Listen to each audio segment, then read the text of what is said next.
In this episode of The Tim Ferriss Show, Tim interviews Apollo Robbins, a renowned pickpocket and magician. The interview covers a wide range of topics, including Apollo's upbringing, his introduction to magic, his mentors, and his unique approach to performance. Apollo begins by discussing his childhood and how his parents met. His father, who was legally blind, became a minister and worked in rough neighborhoods, often getting beaten up by gangs. Apollo's mother had 3 children from a previous marriage, and Apollo was born with a condition that required a blood transfusion at birth. He also had fine and gross motor problems, making it difficult for him to control his hands. Despite these challenges, Apollo developed a love for drawing and cartooning. He had dreams of becoming a syndicated cartoon artist and even had a collection of cartoons ready to be sent out for syndication. However, a fight with his parents resulted in his artwork being destroyed, and he had to start over. During this time, Apollo discovered a magic shop in his hometown and became fascinated with magic. He began studying magic books and learning tricks on his own. He also joined a local magic club, where he met mentors who encouraged him to continue learning and experimenting with magic. Apollo's unique approach to magic is heavily influenced by his background and experiences. Growing up with siblings involved in illegal activities, he developed a different perspective on deception and the gray areas of life. This perspective shaped his style of magic, which often involves manipulating objects and people in unexpected ways. Apollo also discusses his interest in mentalism, a branch of magic that focuses on mind reading and psychological manipulation. He explains that mentalism originated from psychics and mediums, but unlike them, mentalists do not claim to have real powers. Instead, they use psychological techniques to create the illusion of mind reading and prediction. He credits his father, who encouraged him to explore different perspectives, and his magic mentors, who taught him new techniques and pushed him to think creatively. He also mentions a magician named Mark Sparks, who introduced him to the psychology of magic and influenced his performance style. Apollo's performance style is often described as jazz-based, meaning that he improvises and adapts his tricks based on the audience's reactions. He believes in creating unique experiences for each individual and aims to spark a sense of wonder and surprise in his audience. In addition to his magic career, Apollo has also worked as a consultant for law enforcement agencies, teaching them about the psychology of deception and pickpocketing techniques. He has used his skills to help law enforcement officers better understand how criminals operate and how to prevent theft. Apollo credits his wife as the most influential person in his life and career.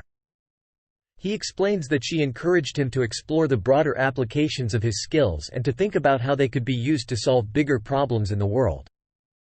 She also played a role in connecting him with neuroscientists and helping him gain recognition in the field. Apollo talks about his early experiences in Las Vegas, where he moved to pursue his career in magic and pickpocketing. He recalls meeting a touring magician who encouraged him to go to Vegas and explore his talents. He also mentions working as a designer and illustrator while pursuing his passion for magic and comedy clubs. One critical moment in Apollo's career was when he decided to quit his job as an artist and become a full-time performer. This decision was influenced by a hypnotist he was doing freelance artwork for, who suggested that it would make for an amazing story if he quit his job and became a magician. Apollo took this advice to heart and gave his notice the same day. Another significant moment in Apollo's career was when he was asked to perform for the Secret Service. He shares the story of how he approached 2 Secret Service agents and successfully stole items from them, including their credentials and glasses. This experience led to him being invited to speak at the International Society for Neuroscience and being involved in research on attention and cognitive illusions. Apollo also discusses his approach to pickpocketing and how he adapts to different situations. He explains that he has a different social contract with his audience compared to a thief on the street. He can talk to people and justify what he's doing, which allows him to gauge their reactions and adjust his approach accordingly. He also mentions loading items on people and creating options for himself during his performances. He emphasizes the importance of playfulness and improvisation in his work. He believes that being able to adapt and think on his feet is what sets him apart as a performer. He also mentions the significance of lore and how it can shape people's perceptions of him and his abilities. Apollo continues by explaining the significance of a silver ring he wears, which is made from a silver coin. He mentions that silver has unique properties that make it ideal for sleight of hand and sleight of hand magic. The ring serves as a reminder of his background in magic and pickpocketing.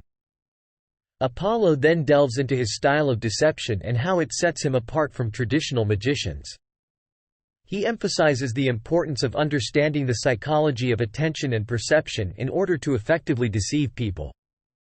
He gives examples of how he uses body language, eye contact, and misdirection to manipulate his audience's perception. Apollo also discusses the concept of deception awareness and the value of learning about deception. He believes that critical thinking and an understanding of deception are essential in countering manipulation and crafting one's own beliefs. He mentions the use of deception in various fields, such as medicine and advertising, and highlights the importance of differentiating between malicious deception and pro-social deception. The conversation then shifts to Apollo's personal life and his relationship with his wife, Ava. Ava is also a mentalist and they both share a fascination with deception. They have embarked on dangerous adventures together to learn about different criminal groups and the art of deception.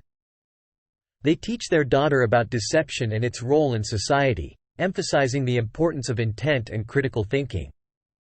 Apollo also shares some of his experiences as a pickpocket, including a story where he stole a man's pen and made him believe he had lost it. He explains the concept of equivocation, which involves using ambiguous statements to deceive people. He gives examples of how equivocation is used in various contexts, such as politics and advertising. The episode continues with Apollo discussing the impact of books on his life. He mentions J.B. Bobo's Coin Magic as a book that had a significant influence on him in his early years. He also talks about the importance of expanding one's knowledge of deception and understanding its traditional methods. Apollo continues by discussing his background and how he got into the world of pickpocketing. He explains that he was always interested in magic and sleight of hand, and he started learning pickpocketing techniques as a way to challenge himself and push the boundaries of his skills. He emphasizes that his intention was never to steal from people, but rather to understand human behavior and the art of misdirection. Apollo goes on to explain the psychology behind pickpocketing and how he uses misdirection to distract people's attention and manipulate their perception. He discusses the importance of observation and awareness in his craft, and how he uses these skills to exploit people's blind spots and vulnerabilities. Tim and Apollo delve into the concept of belief and how it influences our perception and decision-making. Apollo explains that our beliefs shape our reality and that he often uses this knowledge to his advantage when performing tricks or pickpocketing. He also discusses the role of skepticism and critical thinking in challenging our beliefs and expanding our understanding of the world. Apollo shares his passion for learning and how he has delved into various fields of study, including neuro-linguistic programming, persuasion, and the history of deception. He mentions several books that have influenced his thinking, including Influence, by Robert Cialdini, and The Person and the Situation, by Lee Ross and Richard Nisbett. The conversation then shifts to the topic of pickpocket teams and the different roles within a team. Apollo explains that pickpocket teams work together to distract and steal from their targets, and he describes the various roles such as the wire, the stick, the shade, the stall, and the steer.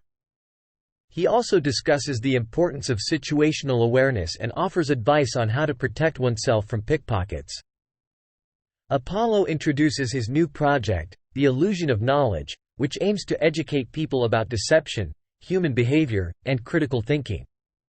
He explains that the project is still in development, but he hopes to create content and experiences that engage people and challenge their beliefs. The conversation concludes with Apollo sharing some personal anecdotes about famous con artists and thieves, such as Titanic Thompson and Victor Lustig. He also discusses the importance of imagination and creativity in overcoming boredom and finding new ways to engage with the world. Thanks for watching. If you enjoyed the video, please like and subscribe.